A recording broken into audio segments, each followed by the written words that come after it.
Hey, what's going on, guys? My name is AzN3AlK0. Earlier today, Nexon released the June 18th Combat Arms patch that updated the game with different bug improvements, gameplay mechanics, and a new map called Heavy Metal. I'm going to have a gameplay out for the new map right after this review goes up, so look forward to that. Anyways, this video we're going to be reviewing the all-new Groza. This is a new NX standard assault rifle that Nexon dropped with this new patch, and it costs 3,400 NX for 7 days and 24,900 NX for permanent. So, without further ado, let's get into the stats. The Groza has a 44 damage, a portability of 56, 70 rate of fire, 88 accuracy, and 70 recoil.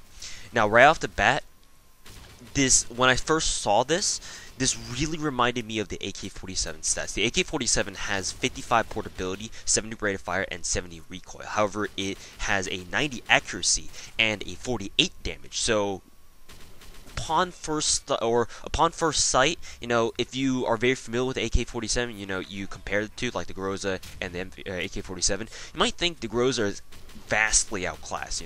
It's got 4 less damage, it's got 2 less accuracy, and to boot, the Groza only has 20 rounds per magazine, and it comes default like that. Luckily, it does come with 100 rounds in reserve, so total ammunition, you still have 120 standard ammunition, which is pretty standard for most assault rifles. Sorry. But it only has 20 rounds in a magazine, so the fact that even with the extended magazine, it only goes up to 30 bullets, it might turn some people off. But the fact that it only has 20 rounds in the magazine is a real bummer, to put it lightly. Other non-statistical aspects about the Groza is that you cannot put a silencer or a scope on the Groza, which is obviously one of the main weaknesses about assault rifles. If you have an assault rifle that is not very good, or you can't equip a scope on it, then obviously it turns off a lot of people, because a lot of people like to put sights on their assault rifles because it helps them aim, and the fact that the Groza is not able to may turn off some users from this assault rifle. Typically speaking, though, the Groza is actually a pretty damn good weapon.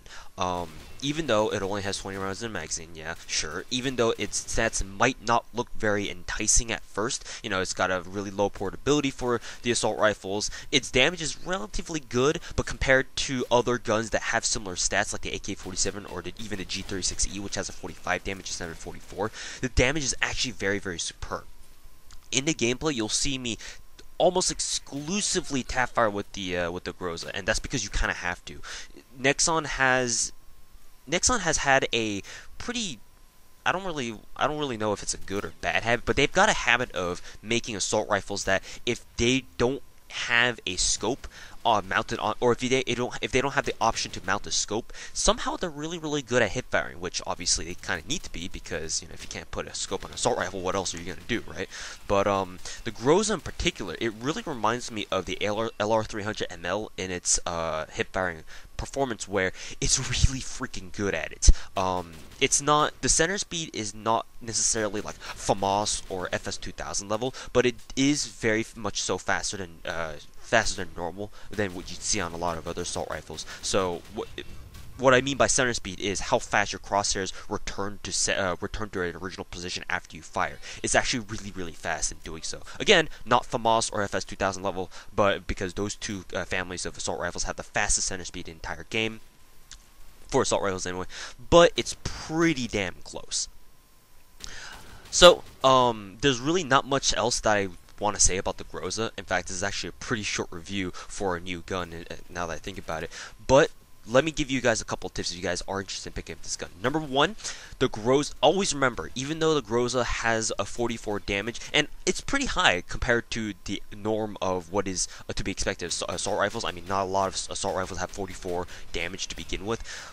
But just keep in mind, the Groza might feel more powerful than it actually is. Again, this might be just so that Nexon can kind of lure people into buying the Groza and then nerf it 1 month later. You guys probably know how that works. You know how Nexon nerfs their guns like a month later after it comes out.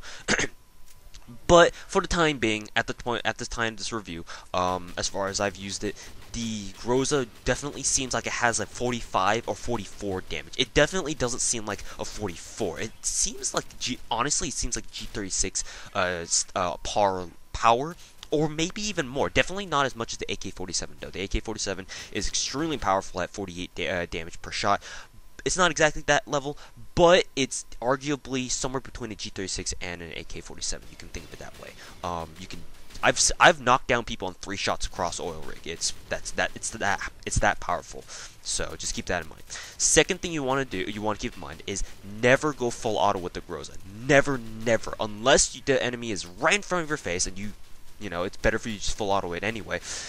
Never go full auto. This will help you in a couple of ways. One, if you just tapfire or burstfire, this will obviously save you a lot of ammunition, and it'll vastly increase your I guess your potential kill. I don't really know what the term for it is, but because you're controlling your rate of fire and you're not full autoing all over the place, it'll obviously save you a couple of bullets. Your shots are obviously going to be a lot more accurate, and it's going to increase the amount of longevity your current magazine has. You know, obviously if you burst fire or tap fire, then it's a lot better than, or it'll save your ammunition a lot better than it does if you go full auto. I hope you guys know what I mean.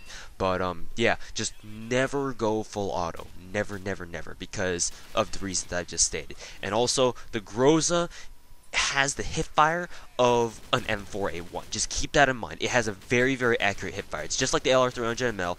It's the T91s, which is another weapon, kind of like this, where it cannot have a scope mounted onto it, and it's exclusively hipfire. The problem with the T91 was the fact that even though it was really, really accurate, it had the hipfire of an M16A4 or a G36E. So that's why I didn't really like it as much as the LR300ML. Thankfully, with the Groza, Nexon had it so that it has a hipfire style of maybe a Mark 16 Scar L or an M4A1, and that makes it vastly more accurate than, say, if you were to have a hipfire spread of an AK-47 or G36E. So that's all I have to say about the Groza. The Groza is a very, very good weapon. It's deceptively good, and some people might look at the stats and say, oh, you know, it's just a piece of crap weapon, no one's gonna ever buy this, and you know, it's only got 20 rounds in magazine, it's only got 56 portability, 70 rate of fire. Like, all these stats are so crap when you compare it to other guns. You know, it doesn't really matter, who cares, look it over, blah blah blah, another shit weapon Nexon released. No, give it a try, especially if you guys are into scopeless weapons like this, because these kinds of assault rifles really help you train, to improve your accuracy without using a scope, which is very, very important, because sometimes, you know, using scopes is actually disadvantageous in certain situations. So being able to learn how to just strictly hipfire is an extremely good skill to have, especially in a game like Combat Arms, and it carries over to other games like Counter-Strike, so if you guys play that game as well. So anyways, guys, thank you guys very much for watching. The Groza is a deceptively good weapon. At first I took a look at this and I was like, I'll just buy it for 7 days with NX credit. It doesn't matter. I don't think this is going to be a very good weapon. Not so. It has actually changed my mind about this gun. I might reconsider picking this up for permanent, which is a very rare thing. I mean, a lot of assault rifles that do come out, I usually buy for permanent right off the bat, and sometimes with some guns, I don't really end up. I end up questioning that decision, whether or not it was really the best choice that I could have made. But this one, the Groza, has really opened my eyes up to it. The performance is actually really, really good, and you know, I'm happy with it. So anyways, thank you guys very much for watching. I'll have more gameplay with the Groza to show you guys exactly just how strong this weapon is, and yeah, hope you guys look forward to it. And again, look forward to my heavy metal gameplay coming up later on today. So thank you guys very much for watching, and we'll see you guys later.